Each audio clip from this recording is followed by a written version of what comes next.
Boa tarde, Paulinho. Boa tarde, Leandro. Eu sou Márcio Boa Salles, tarde. de Cinema com Crítica. Primeiramente, eu assisti ao filme no Festival do Rio desse ano. Parabéns. É muito bom rir, ainda mais no Brasil que a gente vive hoje. E, primeiro, eu vou começar com o Leandro. O Leandro, lá no Choque de Cultura, ele tem o hábito de zoar estereótipos com uma habilidade genial. E vocês puderam zoar estereótipos da cinefilia, estereótipos do mundo do cinema, diretor de fotografia apaixonado pelo noir, pode zoar supervisor de som. Eu quero saber como é que foi esse processo de tirar sarro com vocês mesmos, né, com os seus parceiros. É o que eu faço em todos os meus trabalhos. Tudo que eu faço, na verdade, e aí o meu processo de trabalho passa pela observação, né? Então, quase tudo que a gente vive no cinema ali, no filme, eu, de alguma forma, já vi ou ouvi falar. Eu trabalhei 14 anos em televisão, né? Em escritório de televisão, como redator publicitário. Então, por exemplo, eu fiquei 6 anos fazendo o intervalo do Canal Brasil. Eu assistia todos os filmes brasileiros. Todos que estreavam no canal, eu que lançava. Então, eu vi muito filme. Muito, muito, muito. Muito programa de baixo orçamento, programa com dinheiro, show com baixo orçamento, show sem dinheiro, making off. Tipo, eu assistia muita coisa. Então, eu já tinha, fora a minha experiência pessoal de fazer muita coisa na guerrilha. Então, quando a gente foi fazer, eu já tinha toda uma bagagem ali de coisas para usar, porque é isso, o Julia imita meu pai, fiz um bicheiro agora que eu imitava um primo meu que trabalhou no Jogo do Bicho. Eu tenho muito essa coisa de observar, do meu trabalho partir da observação, sabe? Peço desculpa se eu começar a rir, porque eu acho vocês incrivelmente engraçados naturalmente. Isso é o dom do ator de comédia, do ator cômico. E dentro da narrativa, vocês trazem temas sérios trabalhados de uma maneira suave. Vocês estão falando da dificuldade de produção de filme no Brasil. A gente vive uma escassez de recursos, a gente vive um ataque, uma metralhadora giratória disparada contra a cultura, como a gente nunca antes tinha visto desde os tempos de Collor. E vocês estão na guerrilha dentro do filme, filmando. Vocês já devem ter visto aquele filme Os Picaretas, né? Do Steve Martin, do Ed Murphy. Vocês estão filmando muito parecido com aquilo, né? Tipo, filmando sem saber, tentando trazer para o espectador algum conhecimento de causa sobre o que acontece de verdade na produção brasileira. Eu queria que vocês comentassem sobre trazer esse humor para algo sério, para algo que é a vida de vocês. Vocês são trabalhadores da cultura, vocês trazem alegria, vocês trazem reflexão, vocês trazem entretenimento. Como é rir de algo que, na verdade, fere vocês, machuca vocês, a falta de incentivo à cultura no Brasil de hoje? A gente está numa época agora que um adolescente que cria conteúdo audiovisual no celular tem 5 milhões de seguidores. Uma bilheteria de cinema que der 1 milhão é um estrondo, é um sucesso enorme. 1 milhão. Só que, assim, esse conteúdo do celular, o que a gente mostra é que fazer cinema não é fazer conteúdo de celular. Fazer cinema é algo muito maior, é algo gigante. Então, os caras, quando pegam a primeira vez que vão fazer um longa e nunca tiveram experiência, se perdem no orçamento porque querem fazer o melhor, mas no Brasil, infelizmente, você tem que fazer o que dá para fazer, porque os incentivos são cada vez menores e os boicotes são cada vez maiores. Então, realmente, né, poderia ser um drama se escalasse outros atores e dosasse um pouco na direção, mudasse, poderia ser um drama tranquilamente, porque os caras são trapaceados, pessoas que se aproveitam deles para tentar lavar dinheiro, e os caras cheios de boa intenção ali. Então, é um alívio, sim, é uma bandeira que a gente levanta, a gente dá um toque em vários sentidos dentro do filme, desde o Bechdel, quanto a gente revela como é que é feito um cavalo em cena, porque um cavalo não pode ficar ali no estúdio, ele vai ficar estressado. Como é que o cavalo vai ficar ali? Corta, ação. Tá? Então, tem uma cena que a gente tem essa pegadinha que mostra como que fica o herói. Então, tem um monte de... A gente é o Mister M do cinema, a gente vai desvendando um monte de coisa. É feito assim, é feito assado, e é feito com muito amor, apesar de tudo, né? Eles são muito entusiastas, assim. São os caras que querem muito realizar e sabem fazer, né? Pô, cara que tem o Eric, que cuida do som aí, como ninguém, como é que vai ficar na mão? O Alex, pô, o cara que se chamar ele de iluminador, ele fica puto, que é diretor de fotografia. Então, é outra parada. Foi muito divertido e, ao mesmo tempo, como a gente está rindo da gente também, isso é libertador, sabe? Porque é engraçado. Eu acho que, por exemplo, o ator ou o diretor, o artista em geral, é muito parecido o mercado das artes com o futebol, por exemplo. Que você tem ali 3, 4, 5% que está ganhando muito dinheiro e tem o resto da galera que é pescador, velho, que você é chamado para fazer uma participação e você grava 3 diárias, ganha ali 3 cachezinho, aí você torce para outro diretor ver esse trabalho, quando esse trabalho for lançado, te chamar para fazer outra coisa. Então é meio uma isca que você solta no mar, assim, tomara que alguém morda. Às vezes é um tubarão, às vezes é uma sardinha. Então, às vezes você fica 7 meses sem trabalhar. Eu fiquei 7 meses sem trabalhar na pandemia, sem ganhar R$ 1. Então, assim, não é...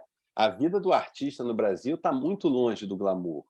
E as pessoas tendem a confundir o glamour com o artista com a celebridade. São coisas completamente diferentes.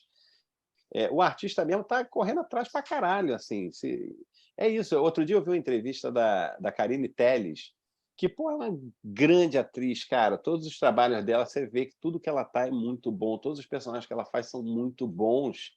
E ela estava outro dia dando uma entrevista dizendo que ela não tem segurança financeira, bicho. Que ela não tem como se prever para daqui a 5 anos, entendeu? Tinha assim, o artista no Brasil realmente ele é uma figura de resistência para a sua própria vida. Você está ali resistindo, insistindo em trabalhar com aquilo que você acha que é o que você quer fazer para o resto da sua vida, sem saber se é possível fazer isso pelo resto da sua vida. E sendo atacado também enquanto isso, enquanto artista, pelo esse status de celebridade que você mencionou, de 1%. Eu nem diria 3 ou 4, não, Leandro. Eu diria 1% mesmo. Talvez menos, talvez 0,5%. A maioria é mesmo operário. Você citou que você está rindo de si mesmo, né? Vocês estão rindo com vocês mesmos. É uma diferença que a gente fala do politicamente correto, barra politicamente correto, nessa discussão toda. Não é rir dos outros, é rir com os outros.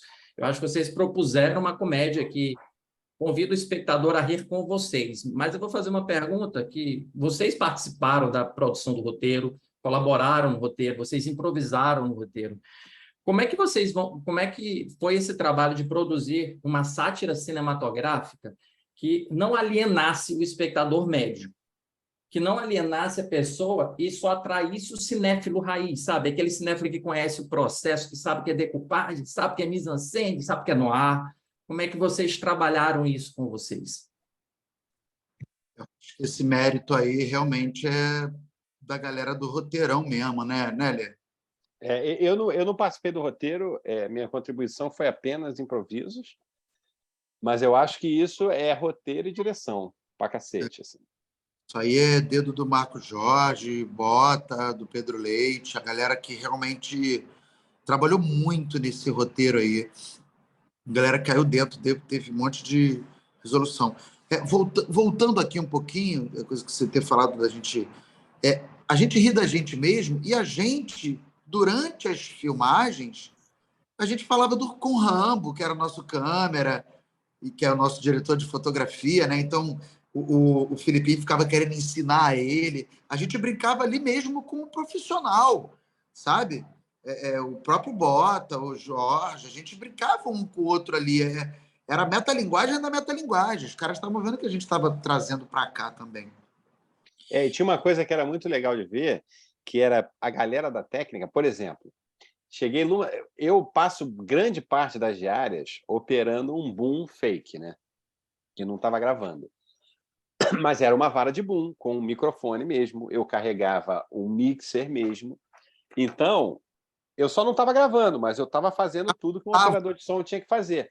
Então, numa das primeiras diárias, o operador de som do Abestalhados me salvou muito, porque eu cheguei lá para fazer, eu nunca tinha feito som, né? Não fiz curso, não tem nada. Fazer um personagem fazer som. E eu segurava o boom com o braço esticado. Malandro, dava meia diária, eu já estava com isso aqui, coluna, tudo estourado. Aí o cara, logo na segunda diária, ele chegou para mim, posso te dar uma dica? Eu falei, pode. Segura aqui, ó. fica com o braço baixado. Falei, que aí você consegue descansar, você vai fazer menos força. E aí isso mudou a parada. Então o cara me dava várias dicas, como abrir a parada, como é que faz para abrir legal, como é que enrola o fio, se o fio fica solto. Então eu tinha uma preocupação, e isso me ajudava com o personagem, de tentar fazer tecnicamente como é feito, apesar de eu não estar gravando. Então, assim, se estivesse gravando, teria gravado direito, porque eu estava fazendo mesmo como era para fazer.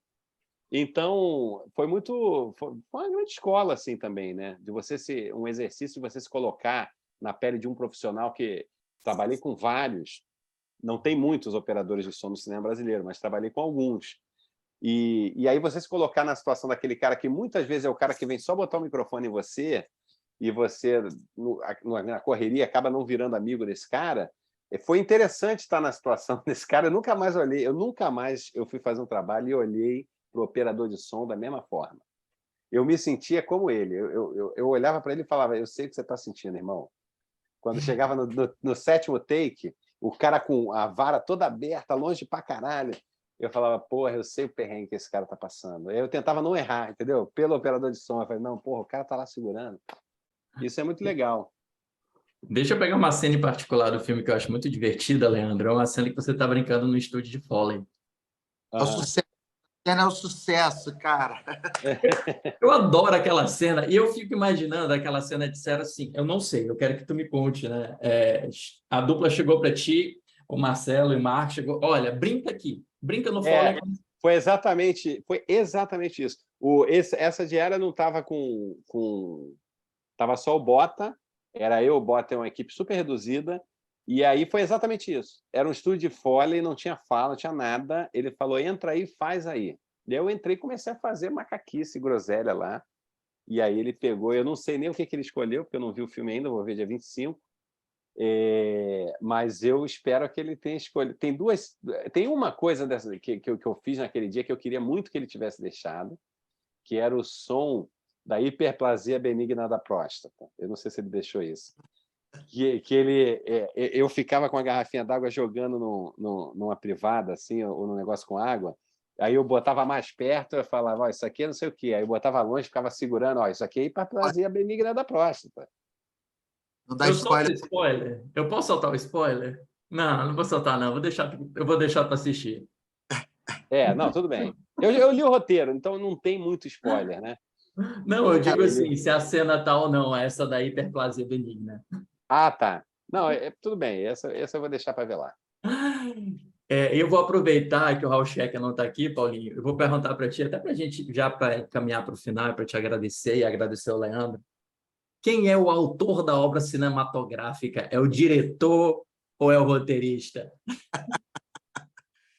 Cara, isso aí dá uma briga de umas 2 horas entre eu e o Raul, cara. O Raul assim, foi uma grande duplada que eu dei com ele, assim, inesperada beça, porque ele virou o meu grande antagonista ali, né? O cara que ficava no embate o tempo todo. O cara tinha resposta para tudo. Então, no filme, eu, como espectador, fiquei, caraca, cara, os caras não conseguem parar de brigar. Briga boba. Não, vou botar meu nome maior aqui. Não, bota o meu também. Sabe essa coisa que a pessoa... Cara, para! Eu achei muito legal. Lembrei uma coisa meio de irmão, sabe? Eu e minha irmã. Era uma coisa meio assim, virou uma briguinha bobinha, que é muito legal, é muito leve, né? O filme é para todo mundo. Eu acho que o grande autor fomos todos nós, porque, além de tudo, a gente teve muita liberdade para opinar, para falar o que a gente achava de cada cena. O Marco Jorge e o Bota foram incríveis, assim, foram ótimos diretores nesse aspecto, de que a gente realmente fez algo da gente. O cinema foi nosso, foi de todo mundo mesmo. Do jeito que tem que ser. Um cinema é uma arte colaborativa, né? Esse negócio de o autor é diretor, roteirista, não, é todos vocês. São Não, centenas de trabalhadores que se dedicaram 1 hora, ou 1 mês, ou 1 ano. é todo mundo junto, todo mundo chega no mesmo horário, tem essa não. O cinema é todo mundo segurando a mesma bucha. Paulinho, Leandro, Obrigado de novo pelo tempo. Boa tarde de conversas. Parabéns pelo filme. E quando é que a gente pode ver Abestalhados 4? Eu imagino que vocês já vão para a próxima trilogia, né? Por que vai terminar a primeira trilogia? Só pode falar para a próxima. Vamos ver o que vai acontecer. Leandro topa no 1. Leandro acha que vai eu torço pelo 1. Fazer o 1, Abestalhados 1. 2,5, não sei. Vamos ver o que vai rolar. Para quem não entendeu o 2. O 1 é para quem não entendeu o 2. Sucesso para vocês, sucesso para o filme. A gente se vê numa próxima. Obrigado.